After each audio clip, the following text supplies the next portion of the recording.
Welcome back to Becoming a Better Knitter. Today we're going to just show a couple of little tricks that can make the biggest difference not only in your knitting, but in your speed as well. Let's dive in.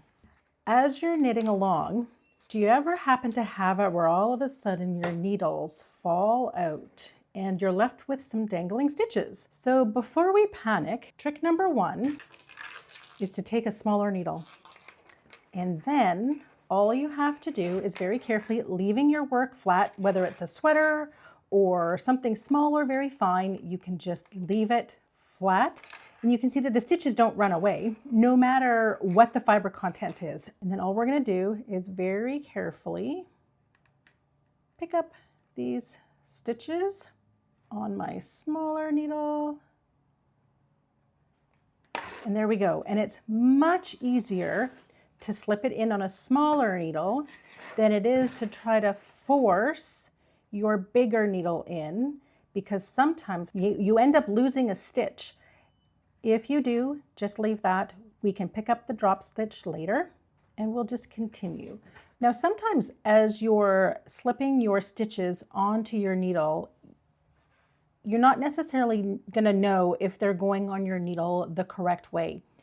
Don't give it a second thought. The important thing is just to make sure that you catch those stitches and put them on your needle. Now that your stitches are safely back on your needle, we're going to continue to knit.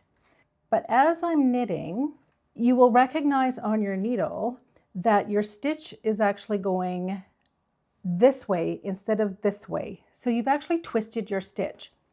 So a lot of times people will go in, take the stitch off and manually switch it around, which is perfectly fine. But in order to become a better knitter and just a slightly faster knitter, the trick is to actually knit it into the back of the loop. And that actually straightens out your stitch. So again, you're going to knit into the back of the stitch and just knit it right off and it straightens it out. So all of these ones were on there twisted. All right. And now I'm back to normal and I can knit back into the front of the stitch. Now, I know you're going to ask, what happens if you don't?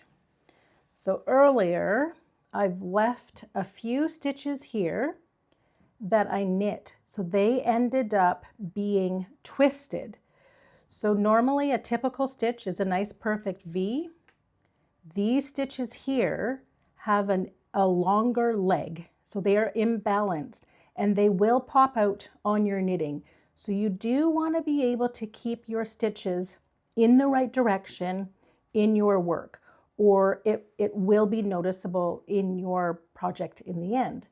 If you found these tips and tricks helpful, please comment yes below, and please feel free to share this video and these tips with your knitting friends. Happy knitting!